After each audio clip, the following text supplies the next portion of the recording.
Hey, I'm Jusko from ProudMoney.com. What is an excellent credit score versus a good credit score versus a fair credit score versus a bad credit score? What credit score numbers fall into those ranges? What are these ranges all about? That's what we're going to talk about in this video, but first I'm going to ask you to please subscribe to this YouTube channel if you have not already, and if you have already, I thank you for doing so. So sometimes when I make videos talking about credit cards for certain types of credit scores, people in a fair credit score range or good credit score or excellent credit or whatever, inevitably somebody comes in and says, well, those numbers you're using are wrong, that's not fair credit, that's not good credit, whatever. And I always think to myself, well, based on whose standard, there are a lot of different standards out there for what is considered a good credit score versus a fair credit and bad credit and excellent credit, all that kind of stuff. So what I'm going to do in this video is tell you what I think the credit score ranges are as lenders look at them, and I'll give you my justification for each one of those ranges.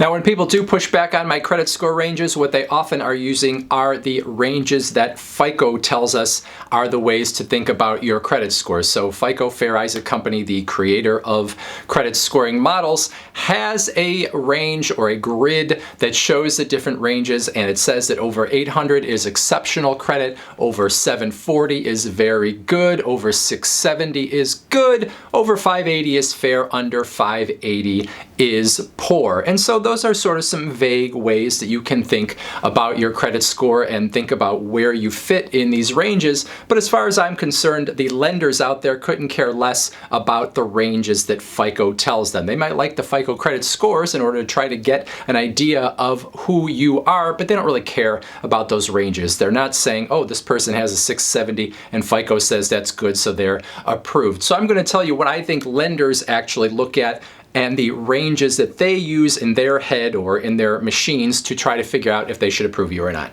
Anyway, you want to believe FICO or you want to believe some rando credit YouTuber? Now, on the high end of the credit score ranges, FICO and I are in agreement. If your credit score is over 800, FICO says that that is in the exceptional range. I think that language is a little flowery, so why don't we just say that it is excellent? In that 800 plus range, almost every lender is going to see you as the type of customer that they want in their portfolio. So they are going to approve you. They're going to give you the best rates unless there's some recent big red flag that you have done something very bad with your finances. You're going to get approved and they are going to be proud to have you as a customer.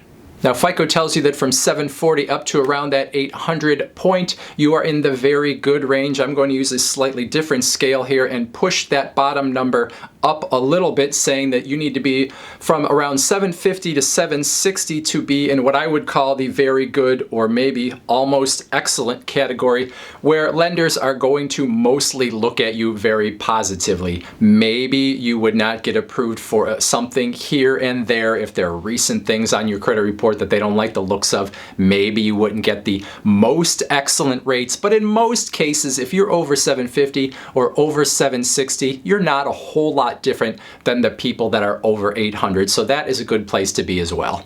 Now, from around this point down, FICO would tell you that there are 3 more credit score ranges, those being good, fair, and poor. I'm going to tell you that there are 4 more credit score ranges, and I could even bust those down further to 6 more credit score ranges, but we'll try not to get too crazy here. So the next range, as far as I'm concerned, is between 700 and around 750 or 760, and that is in the range that I call pretty good still. I realize that's not a great label, but I think that that is how lenders look at it. It's pretty good still. Between 700 and 750, you are not quite excellent, but you are getting there, especially if you're at the higher end of that range. If you're at the lower end of that range, around the 700, you're a little above borderline, but not nearly as good, which is why I could say I could even cut these ranges down further. But anyway, this is an area where if you are over 700, the lenders are going to think that there's probably nothing too egregious and terrible in your last 5 years of credit history. Maybe you've missed a payment here or there, or maybe your credit history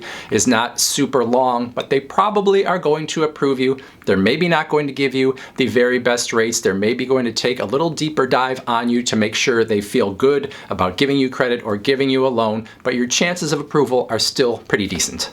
Now, I just said that if your score is 700 or just a little bit above that, you're just a little above borderline. So guess what my next credit score range is called? It's borderline, and that is from around 650 to 700. In this area, there are some lenders that are more than happy to deal with you. They might give you interest rates that are a little higher. They might make you jump through some more hoops for approval. They might want income verification. They might want some kind of housing cost verification, whatever the case might be. Some lenders aren't going to deal in this area at all. They'll say, come see us when you're over 700. But if you're in this range, you can find lenders that are going to deal with you, whether it's a mortgage, an auto loan, or credit cards. And you're not going to get the worst rates, and you're not going to, have to jump through so many hoops that you feel like you are some sort of criminal to the lenders, but you're not necessarily going to have the same choices or the same range of choices as people higher up.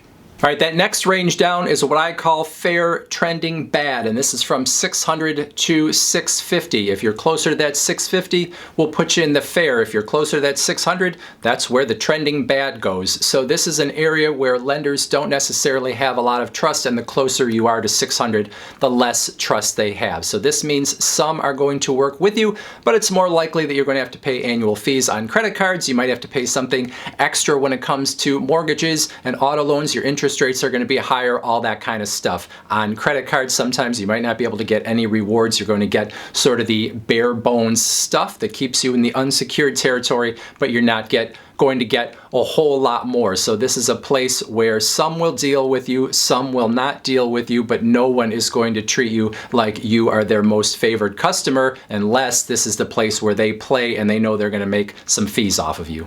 And then if your credit score is under 600, most lenders would consider this to be bad credit. Now, FICO says that that should be more around 580 before you would be in the poor credit zone. And I do know that you can still get a mortgage at 580, and so some people use that as sort of the standard. But as far as I'm concerned, I think most lenders look at you as a bad credit customer under 600. If you have a credit score under 600, it means that somewhere in your past, something has gone wrong. You've defaulted on a loan, or you have a series of missed payments. Maybe you have a bankruptcy in your past. There's something in that credit history that has made that score be where it is. And so the banks and other lenders are not going to have a lot of trust in you. And a credit score is essentially a trust score. When they see that number, they aren't going to trust that you necessarily are going to pay them back. Now, there are lenders that will work with you in this range, and there are lenders that go into this range specifically because they know they can make a lot of money, because they can charge you high fees,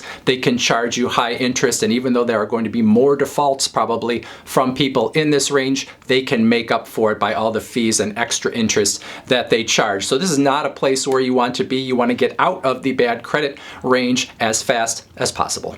All right, so I hope none of that was too negative. Your credit score might be considered a trust score, but it is not a character score necessarily. So if you have some financial problems in your past, it doesn't mean you're a bad person. Obviously, I just wanted to tell you how lenders are probably looking at you, because I think a lot of the information that is out there sort of suggests that with lower credit scores, you're going to have a lot more options than you often do. And then people go out into the marketplace and they see that they're not treated very well when they thought they were going to be treated better than they were when they're at those lower credit scores. So if you have questions, comments, I would love to hear those in that comment section. Otherwise, thanks for watching. And as always, please go to proudmoney.com, where we do credit card reviews, we talk personal finance, we talk deals, and all sorts of other fun stuff too. Thanks for watching. Bye.